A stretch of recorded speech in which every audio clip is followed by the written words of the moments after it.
Maya masih ingat betul hari-hari ketika ia dan Reza baru saja menikah. Mereka berdua hidup sederhana di sebuah rumah kontrakan kecil di pinggiran kota.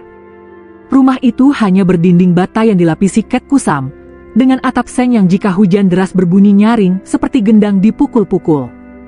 Namun bagi Maya, tempat itu sudah cukup, yang penting ada cinta dan kebersamaan. Reza bekerja sebagai buruh serabutan. Kadang ikut proyek bangunan, kadang membantu di bengkel temannya, dan sesekali juga menjadi driver ojek online jika sedang sepi pekerjaan. Sementara itu, Maya mencoba membantu dengan berjualan gorengan di depan rumah. Setiap pagi ia bangun lebih awal, menyiapkan adonan, lalu menggoreng pisang, tempe, dan bakwan untuk dijajakan. Hasilnya memang tak seberapa, tetapi cukup menambah uang belanja harian. Kehidupan mereka benar-benar pas-pasan. Kadang, untuk makan malam saja harus sekadar dengan nasi dan telur dadar. Namun, anehnya, justru di saat-saat sulit itu, tawa mereka sering terdengar paling tulus. "Mas, kalau gorengan ini laku semua, besok kita bisa beli ayam buat Nadine," kata Maya suatu sore sambil tersenyum. Reza menatap istrinya penuh rasa syukur. "Kamu ini ya, selalu bisa bikin aku semangat. Padahal aku tahu, kamu juga capek. Maaf ya, MA, belum bisa kasih kamu hidup enak." Maya menggeleng cepat. "Jangan pernah bilang begitu, Mas. Aku menikah sama kamu bukan karena uang, tapi karena aku percaya sama kamu. Rezeki itu bisa dicari, tapi kesetiaan dan cinta nggak semua orang punya." Ucapan itu bagai obat bagi Reza yang setiap hari bergulat dengan rasa rendah diri. Ia tahu, banyak orang mungkin mencibir kehidupan mereka. Bahkan, keluarganya sendiri sempat meragukan pilihannya menikahi Maya yang hanya anak seorang penjual sayur di pasar. Namun Maya tak pernah sekalipun mengeluh. Mereka punya seorang anak perempuan bernama Nadine, berusia 5 tahun. Nadine adalah sumber kebahagiaan di tengah segala keterbatasan. Tiap kali Reza pulang dalam keadaan lelah, senyum dan pelukan kecil Nadine selalu mampu menghapus segala rasa penat. Namun, tidak jarang juga ada tetangga yang menyindir. Kasihannya Maya, suaminya kerja serabutan. Nanti gimana masa depan anaknya? Maya hanya tersenyum, pura-pura tidak mendengar. Tapi di dalam hatinya, ia selalu berdoa agar suatu hari Reza mendapatkan pekerjaan yang lebih baik. Ia yakin, kerja keras dan ketulusan Reza pasti akan membuahkan hasil. Hari-hari terus berjalan dalam kesederhanaan. Ada kalanya mereka harus menunda bayar listrik, atau berhutang pada warung sebelah untuk sekadar membeli beras. Meski begitu, Maya selalu berusaha menutupi kesulitannya dari orang lain. Ia tak ingin ada yang mengasihani. Malam itu, setelah makan malam sederhana, Maya duduk di teras kontrakan sambil menatap bintang. Reza duduk di sampingnya, tampak letih setelah seharian ikut proyek bangunan. "Maya," ujar Reza pelan. "HM. Kalau suatu hari aku bisa kerja tetap, punya gaji bulanan, aku janji, aku akan bahagiakan kamu dan Nadine. Aku akan buat kamu nggak perlu capek jualan gorengan lagi." Maya tersenyum tipis, menoleh ke arah suaminya. "Mas, aku nggak butuh janji muluk-muluk. Aku cuma butuh kamu tetap jadi Reza yang aku kenal sekarang. Yang selalu pulang, meski capek, tetap bisa tersenyum buat aku dan Nadine." Reza terdiam. Ada rasa hangat mengalir di dadanya. Ia tahu, istrinya ini tulus. Ia bertekad dalam hati untuk benar-benar berusaha lebih keras. Ia ingin mewujudkan janji itu, meski entah kapan akan tercapai. Beberapa bulan kemudian, kesempatan itu akhirnya datang.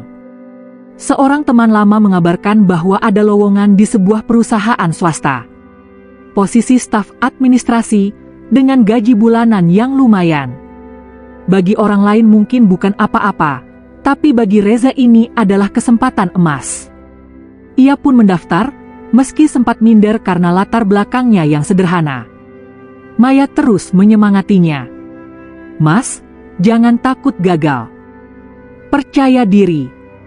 Kamu kan rajin, teliti, pasti bisa. Hari wawancara tiba. Reza mengenakan kemeja pinjaman dari tetangga dan sepatu yang sudah agak usang. Ia berangkat dengan penuh doa. Maya mengantarnya sampai depan kontrakan.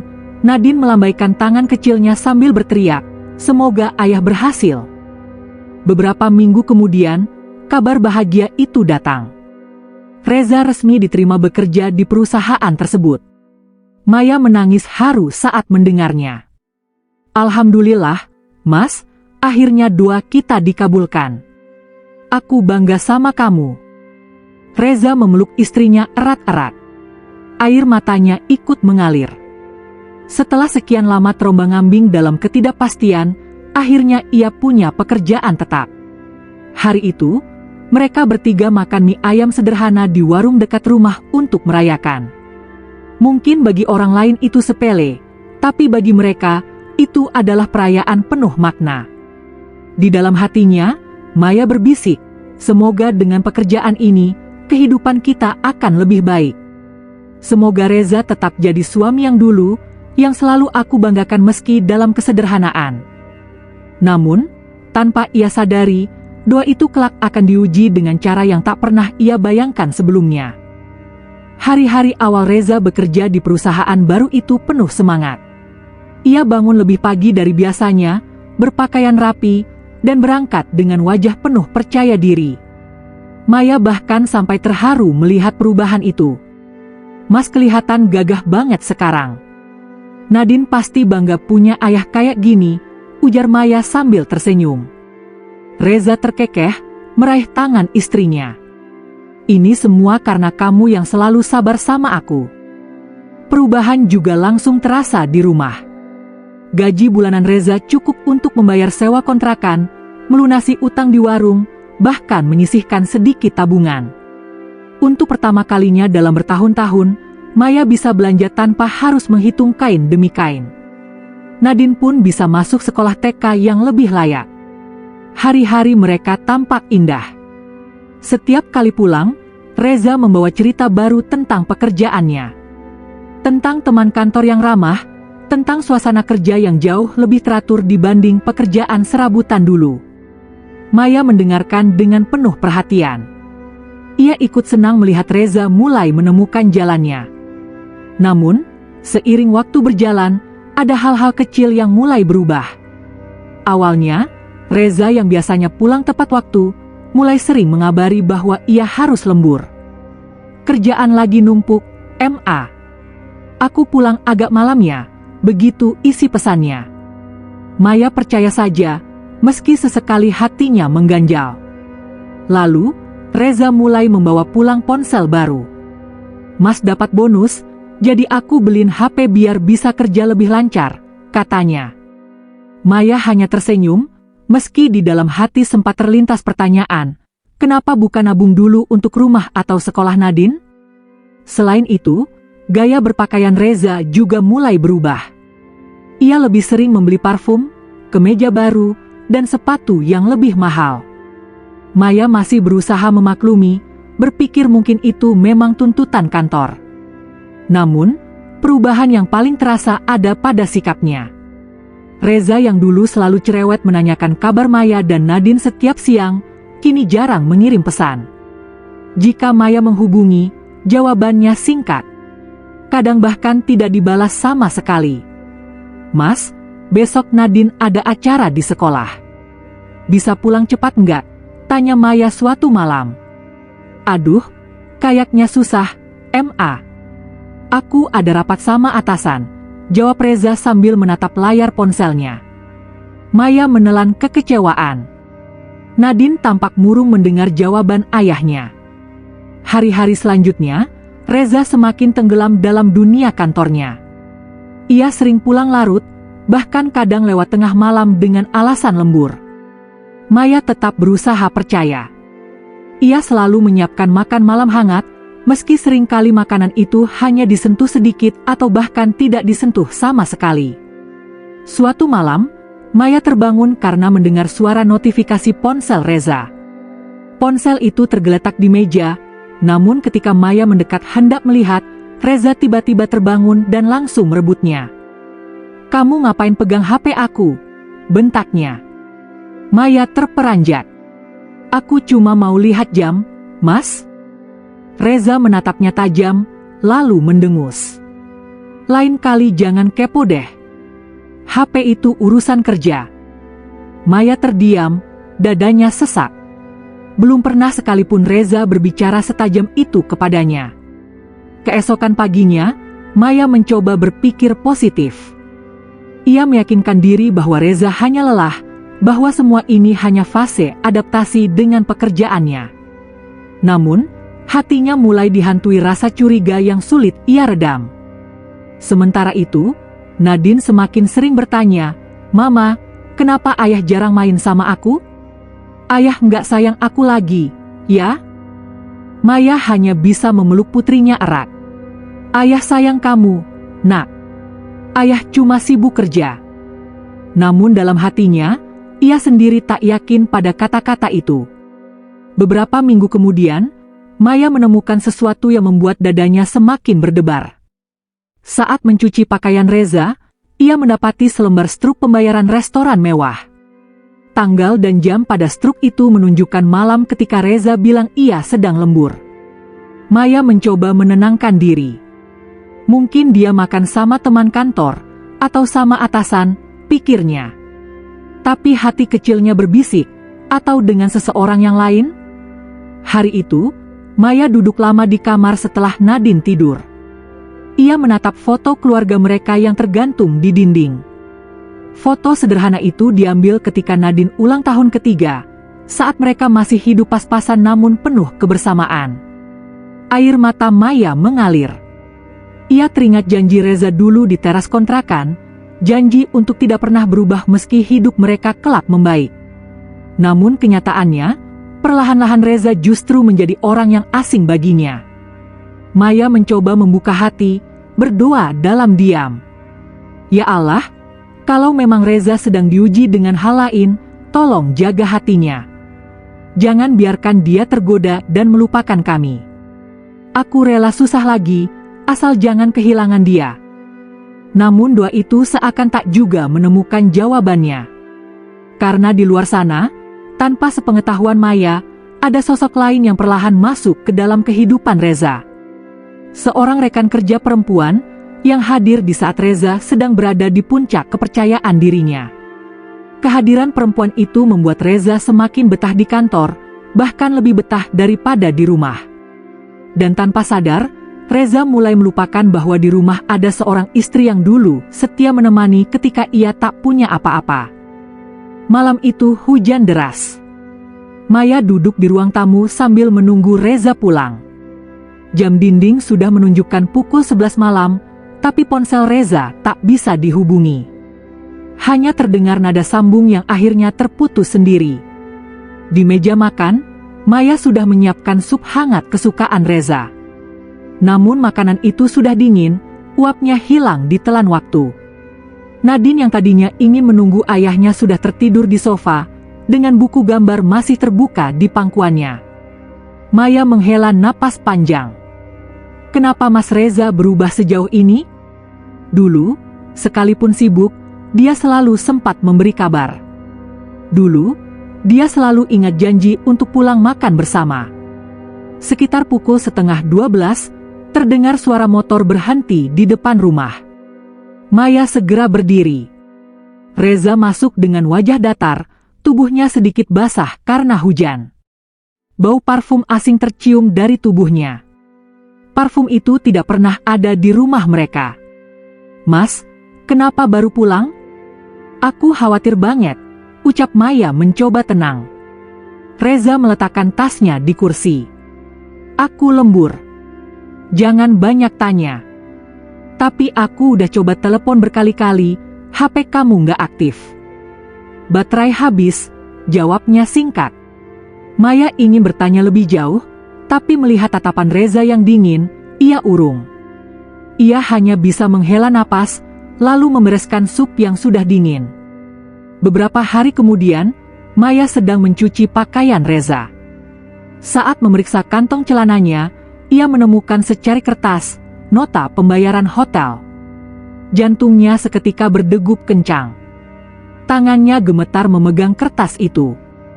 Ya Allah, bisiknya lirih. Pikirannya langsung kalut. Untuk apa Reza ke hotel? Dengan siapa? Air matanya jatuh tanpa bisa ia tahan. Malam itu, Maya menunggu Reza pulang dengan hati yang berkecamuk. Begitu Reza masuk, Maya menunjukkan kertas itu. "Mas, ini apa?" Reza tertegun sesaat, lalu cepat-cepat meraih kertas itu dari tangan Maya. "Kamu ngapain bongkar kantong celana aku?" Maya menatapnya dengan mata berkaca-kaca. "Aku cuma cuci, Mas, lalu aku nemu ini." "Jelasin ke aku, Mas. Dengan siapa kamu ke hotel?" Alih-alih menjelaskan, Reza justru membentak. "Kamu jangan suzon sama aku. Itu urusan kantor. Rapat sama klien. Rapat di hotel? Tengah malam? Mas, aku istrimu. Aku berhak tahu." Suara Maya bergetar. Reza menepuk meja dengan keras. "Aku capek, Maya. Jangan bikin ribut. Kalau kamu nggak bisa ngerti kerjaanku, jangan ganggu." Nadine yang mendengar suara keras itu dari kamarnya keluar dengan mata takut. "Ayah, jangan marahin Mama," katanya dengan suara kecil. Reza terdiam sesaat, menatap putrinya. Namun alih-alih merasa bersalah, ia malah menghela napas kasar dan masuk ke kamar tanpa berkata apa-apa. Maya memeluk Nadine yang menangis. Hatinya hancur. Suami yang dulu aku kenal, kemana perginya? Hari-hari berikutnya, kecurigaan Maya semakin kuat. Reza makin sering pulang larut, ponselnya selalu dikunci, dan ia tak pernah lagi membiarkan Maya menyentuhnya. Bahkan ketika Maya sekadar ingin melihat jam, Reza langsung marah. Suatu sore, ponsel Reza yang sedang diisi daya berdering. Nama kontak yang muncul hanyalah huruf inisial, R. Maya ingin melihat, tapi baru saja tangannya menyentuh ponsel itu, Reza keluar dari kamar mandi dan langsung merebutnya. "Kenapa kamu selalu kepo? Nggak percaya sama aku, ya? Mas, aku istrimu. Aku cuma khawatir." "Khawatir atau enggak, itu urusan aku. Jangan ikut campur." Bentakan itu membuat Maya terdiam. Dadanya sesak. Nadine yang baru pulang sekolah hanya bisa memandang dengan wajah sedih. Beberapa hari kemudian, Maya memutuskan untuk mencari tahu sendiri. Ia memberanikan diri datang ke kantor Reza dengan alasan mengantar bekal. Namun yang ia lihat membuatnya semakin lemas. Dari kejauhan, ia melihat Reza berjalan keluar kantor bersama seorang perempuan. Mereka terlihat akrab, bahkan tertawa bersama. Perempuan itu tampak menepuk lengan Reza dengan manja. Maya segera berbalik. Air matanya tak terbendung. Ia tak ingin membuat keributan di depan umum. Malamnya, Maya tidak langsung menegur Reza. Ia hanya diam, menatap suaminya yang asyik dengan ponselnya. Dalam diam, ia merasa dunia runtuh. Malam berikutnya, sebuah peristiwa besar terjadi. Sekitar pukul 10 malam, ponsel Reza berdering ketika ia sedang mandi. Maya yang sedang merapikan kamar mendengar suara notifikasi terus-menerus. Rasa penasaran mengalahkan segalanya. Ia memberanikan diri membuka ponsel itu. Ajaibnya, kali ini tidak terkunci. Maya membuka pesan yang masuk. Dan saat itulah hatinya hancur berkeping-keping. Pesan itu berisi kata-kata mesra dari seorang perempuan. "Aku kangen kamu, Mas. Besok kita ketemu lagi ya. Jangan lupa janji kamu di hotel kemarin." Tangan Maya gemetar. Air matanya jatuh tanpa henti. Ia merasa dadanya seperti diremas. Semua ketakutan dan kecurigaan selama ini akhirnya terbukti. Saat itu juga, Reza keluar dari kamar mandi. Melihat Maya memegang ponselnya, wajah Reza seketika berubah. Kamu ngapain buka HP aku? Bentaknya keras. Maya berdiri dengan mata berkaca-kaca, menunjukkan pesan itu. Mas, ini apa? Jadi benar semua yang aku takutkan? Selama ini kamu bohongin aku? Reza terdiam sejenak, wajahnya kaku. Lalu dengan suara tinggi ia menjawab, kamu nggak ngerti. Kamu nggak tahu apa-apa tentang aku. Jangan ikut campur urusan aku. Maya menatapnya dengan air mata mengalir. Aku istrimu, Mas. Aku yang selalu ada buat kamu waktu kamu nggak punya apa-apa. Aku rela jualan gorengan, aku rela hidup susah. Kenapa sekarang setelah kamu berhasil, kamu tega ngelakuin ini sama aku? Reza tak menjawab. Ia justru meraih ponselnya dengan kasar dan pergi ke kamar, meninggalkan Maya yang terduduk lemas di ruang tamu. Di balik pintu kamar, Reza bersandar dengan wajah tegang. Di dalam hatinya ada rasa bersalah, tapi ada juga egonya yang menolak mengaku salah. Ia memilih berdiam, membiarkan Maya terluka. Dan malam itu, untuk pertama kalinya, Maya merasa rumahnya bukan lagi tempat yang aman. Rumah itu kini dipenuhi kebohongan dan pengkhianatan. Sejak malam ketika Maya menemukan pesan mesra di ponsel Reza, suasana rumah itu tak lagi sama. Maya lebih banyak diam, sementara Reza semakin sering pulang larut malam dengan berbagai alasan. Nadine, yang masih kecil, merasakan ketegangan itu meski tak sepenuhnya mengerti. Suatu pagi, Nadine yang sedang sarapan bertanya polos. Mama, kenapa ayah sekarang jarang main sama aku? Ayah marah sama aku, ya? Pertanyaan itu membuat Maya tercekat. Ia mencoba tersenyum, walau matanya memerah. Ayah nggak marah, sayang. Ayah cuma sibuk kerja. Namun dalam hatinya, Maya menangis. Ia tahu, alasan sibuk kerja hanyalah tameng. Kenyataan pahitnya, Reza sudah mulai menomorduakan anak dan istrinya. Hari demi hari, bukti perselingkuhan Reza makin jelas. Maya beberapa kali mencium bau parfum asing di bajunya. Ia juga menemukan nota restoran dan hotel lain di kantong celananya. Namun setiap kali ditanya, jawaban Reza selalu sama, marah, membentak, lalu menghindar. Suatu malam, Maya memberanikan diri bicara lagi. Nadine sudah tidur, suasana rumah sunyi. Maya menatap Reza yang sedang sibuk dengan ponselnya. Mas. Apalagi, sahut Reza tanpa menoleh. Aku mohon, kalau memang ada perempuan lain, tolong jujur sama aku. Jangan terus-terusan bohong. Reza akhirnya menoleh, wajahnya keras.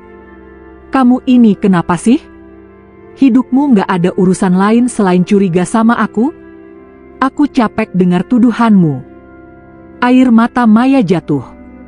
Aku bukan nuduh, Mas. Aku cuma pengen kejujuran. Aku istrimu, Mas. Aku berhak tahu kebenarannya. Reza berdiri dengan kasar, kursi hampir terjungkal. Aku bosen, Maya. Aku bosen sama rumah ini, sama hidup kayak gini. Kamu nggak pernah ngerti aku. Kata-kata itu menghantam Maya seperti pisau. Bosen? Padahal selama bertahun-tahun mereka berjuang bersama, menahan lapar, menahan malu, dan tetap saling menggenggam tangan. Dan kini, ketika keadaan mulai membaik, Reza justru berkata ia bosan.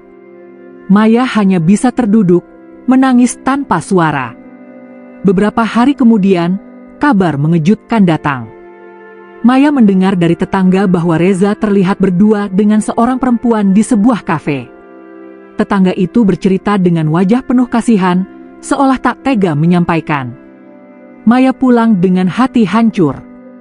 Ia masuk kamar, memeluk Nadine yang sedang bermain boneka. Nak, kalau nanti Mama harus kuat sendiri, kamu mau tetap sayang sama Mama, kan? Nadine mengangguk polos. Aku sayang Mama selamanya. Pelukan itu memberi Maya sedikit kekuatan.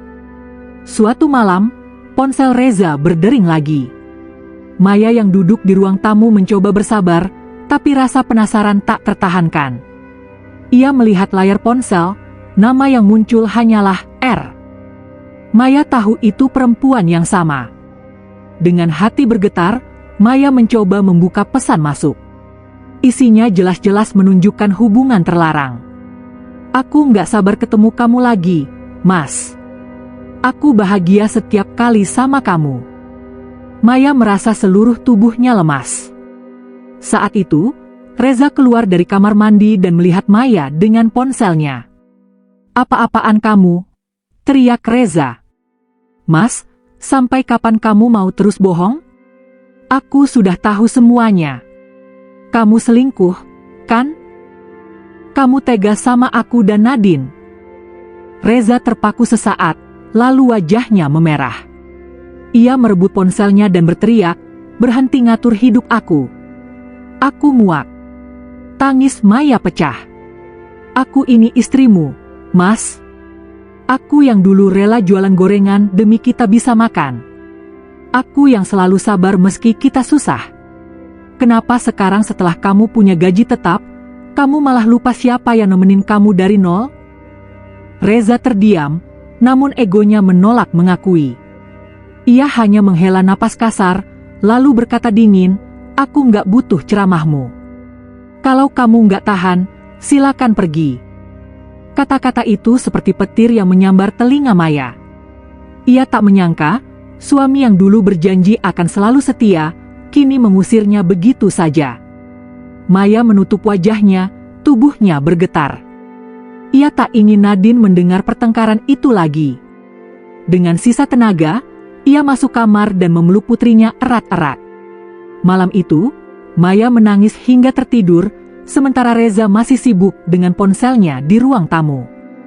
Beberapa hari setelahnya, Maya mengambil keputusan besar. Ia tidak langsung meninggalkan rumah, tapi mulai merencanakan. Ia menabung diam-diam dari hasil menjahit kecil-kecilan yang kadang ia terima dari tetangga. Ia juga mulai menghubungi kakaknya di kota lain, meminta bantuan jika suatu hari ia harus pergi. Maya sadar, mempertahankan rumah tangga sendirian hanya akan melukai dirinya lebih dalam.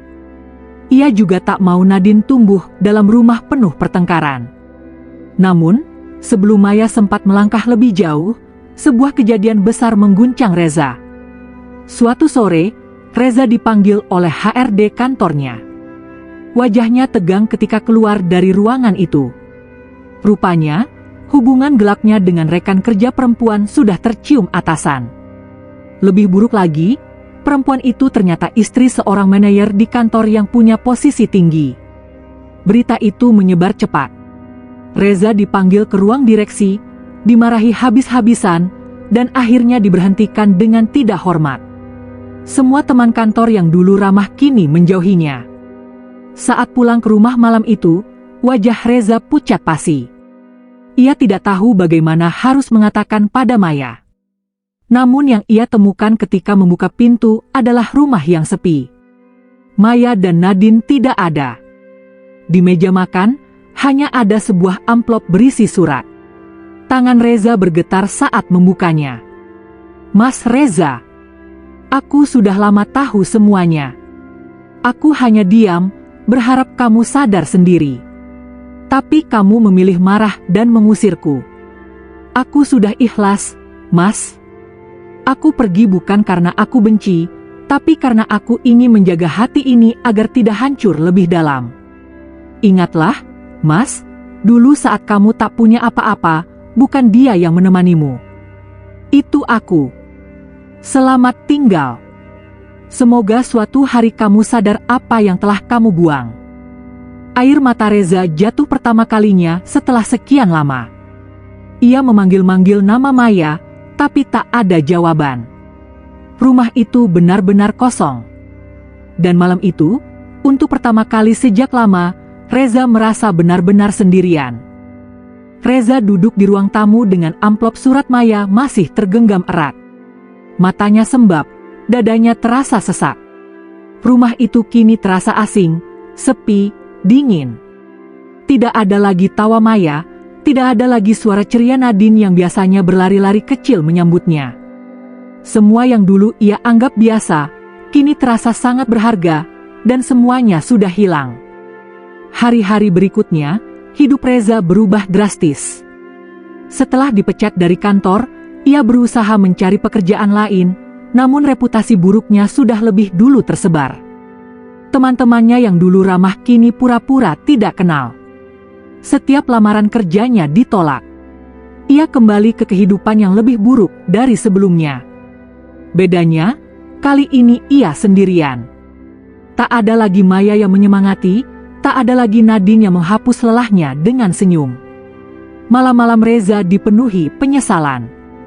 Ia sering termenung di teras kontrakan, mengingat ucapan Maya dulu. Aku nggak butuh janji muluk-muluk. Aku cuma butuh kamu tetap jadi Reza yang aku kenal sekarang. Kata-kata itu kini menusuk lebih dalam daripada apapun. Reza sadar, ia telah menggadaikan kesetiaan seorang istri demi godaan sesaat. Sementara itu, Maya bersama Nadine tinggal di rumah kakaknya di kota lain. Kehidupannya memang sederhana, namun ia merasa lebih tenang. Perlahan-lahan, ia mulai membuka usaha kecil menjahit pakaian, dibantu oleh kakaknya. Meski tidak banyak, cukup untuk ia dan Nadine. Maya masih sering menangis diam-diam saat mengingat Reza, namun ia sadar bertahan hanya akan melukai dirinya sendiri. Baginya, melindungi Nadine dari suasana rumah yang beracun lebih penting. Nadine, meski masih kecil, beberapa kali bertanya, "Mama, kapan ayah datang?" Maya hanya bisa memeluknya erat, menahan air mata. "Ayah sedang jauh, Nak. Doakan saja semoga ayah baik-baik saja." Beberapa bulan berlalu. Suatu hari, Reza memberanikan diri mencari Maya. Ia mendapat kabar dari seorang tetangga bahwa Maya tinggal di rumah kakaknya di kota lain. Dengan hati penuh penyesalan, ia pergi ke sana. Saat tiba, Reza melihat Maya sedang duduk di teras rumah bersama Nadine. Dari kejauhan, ia melihat wajah Nadine yang ceria, berbeda dengan terakhir kali ia lihat. Maya tampak lebih tegar, meski jelas ada sisa luka di matanya. Reza melangkah perlahan. "Maya," suaranya bergetar. Maya menoleh. Untuk sesaat, waktu seakan berhenti. Ada keheningan panjang di antara mereka. Nadine yang melihat ayahnya berlari kecil. "Ayah!" serunya. Reza berlutut, memeluk putrinya erat-erat. Air matanya jatuh tanpa bisa ditahan. "Maafkan ayah, Nak. Ayah janji nggak akan ninggalin kamu lagi." Namun tatapan Maya tetap dingin. Ia berdiri dengan tangan terlipat di dada. "Mas datang untuk apa?" Reza bangkit, wajahnya penuh penyesalan. Aku salah, Maya. Aku hilaf. Aku kehilangan arah. Aku mohon, kasih aku kesempatan sekali lagi. Aku janji akan berubah." Maya terdiam, menatap suaminya yang dulu begitu ia cintai. Bagian dari dirinya masih ingin percaya, namun luka yang ia rasakan terlalu dalam. "Mas Reza," suaranya pelan tapi tegas, "aku sudah cukup terluka. Aku tidak ingin mengulang semuanya lagi. Nadine butuh ayahnya, tapi aku tidak butuh suami yang bisa mengkhianati kapan saja." Reza tertegun. "Maya, jangan begitu, aku benar-benar menyesal." Maya menghela napas panjang. "Menyesal itu mudah. Tapi yang Mas hancurkan bukan cuma aku, Mas juga sudah melukai hati Nadine. Aku nggak bisa lagi percaya." Reza jatuh terduduk di lantai teras. Air matanya tak terbendung. Nadine menatap ibunya dengan bingung. "Mama, ayah kenapa?" Maya berlutut, membelai rambut putrinya. "Nak, ayah salah. Tapi kamu tetap harus sayang sama ayah. Ayah tetap orang tua kamu." Reza terisak mendengar ucapan itu. Ia ingin meraih Maya, tapi Maya mundur selangkah. "Mas, jalani hidupmu. Kalau benar Mas menyesal, buktikan dengan jadi ayah yang baik untuk Nadine. Tapi untuk aku, sudah cukup. Hari itu, Reza kembali ke kontrakannya sendirian. Rumah itu kini terasa lebih hampa daripada sebelumnya. Ia sadar, kesempatan kedua yang ia harapkan sudah hilang. Malam itu, Reza menatap foto keluarganya yang masih tergantung di dinding. Foto sederhana yang dulu mereka ambil saat ulang tahun Nadine. Dengan suara bergetar, ia berbisik, "Aku janji, aku akan tetap jadi ayah yang baik buat kamu, Nadine, meski mama kamu gak bisa lagi percaya sama aku." Air matanya jatuh. Ia tahu, penyesalannya datang terlambat. Di sisi lain, Maya menatap Nadine yang tertidur di pangkuannya. Ia mengusap rambut putrinya dengan lembut. "Nak, hidup kita mungkin tidak sempurna. Tapi mama janji, mama akan selalu ada buat kamu. Kita tetap bisa bahagia, meski tanpa ayah di sisi kita." Beberapa bulan kemudian, Maya menerima kabar bahwa Reza jatuh sakit parah akibat tekanan hidup dan depresi. Tanpa pekerjaan, tanpa keluarga, ia akhirnya terpuruk. Maya sempat ragu, namun ia tetap membawa Nadine menjenguknya. Di rumah sakit, Reza menangis melihat mereka datang. Dengan suara lemah, ia berkata, "Maya, aku bahagia kamu masih mau datang. Maafkan aku nggak minta kamu kembali. Aku cuma ingin kamu tahu, aku benar-benar menyesal." Maya menggenggam tangannya. "Aku sudah memaafkanmu, Mas. Tapi maafkan aku tidak bisa kembali. Aku hanya datang untuk Nadine, agar dia tahu ayahnya tetap ayah yang baik." Reza menutup mata, air matanya jatuh. Ia tahu, penyesalannya sudah tidak bisa memperbaiki apapun. Namun setidaknya, ia bisa pergi dengan tenang karena Maya telah memaafkan. Malam itu, Reza menghembuskan napas terakhir dengan senyum tipis, menggenggam foto kecil keluarganya. Dan Maya, meski hatinya hancur, berdiri lebih kuat dari sebelumnya. Ia belajar bahwa cinta sejati bukan hanya tentang bertahan, tapi juga tentang berani melepaskan ketika kesetiaan sudah tergadai. Reza kehilangan segalanya karena kesalahannya sendiri, sementara Maya dan Nadine melanjutkan hidup dengan tabah. Ending mengejutkan ini memberi pesan, kesetiaan yang dikhianati tak selalu bisa diperbaiki, meski penyesalan datang di ujung jalan.